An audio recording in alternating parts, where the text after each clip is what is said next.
So mga ka-Entork, natapos na tayo mag change oil sa ating motor. Ang problema,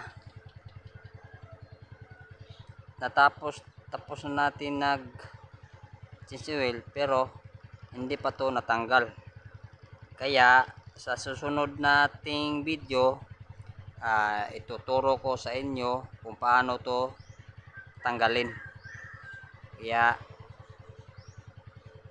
hanggang dito na lang mga ka-Entork. Let's go!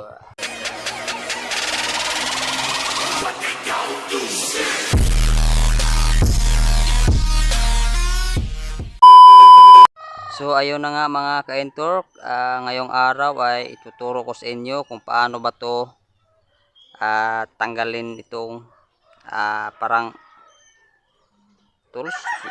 Ano mo? Kasi nagpalit na ako ng oil, hindi pa rin to matanggal. Kaya ngayong araw ay tuturo ko sa inyo kung paano to tanggalin.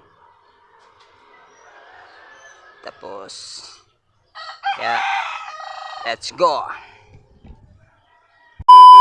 Yun na nga mga ka-Entork, ay natanggal ko na.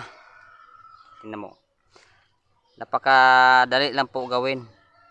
Pagkatapos nyo nag change oil, tapos mayroon pa ditong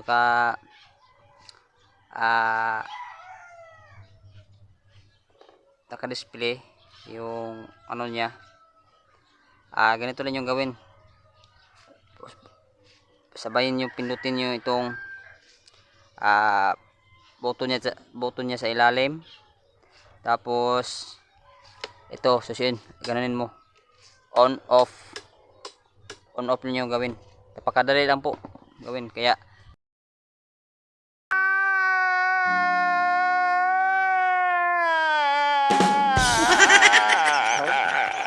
na ay ganito. Ayun na. Tingnan mo. Tingnan niyo mga ka-Entork. Wala na. Naka-sport mode pa to.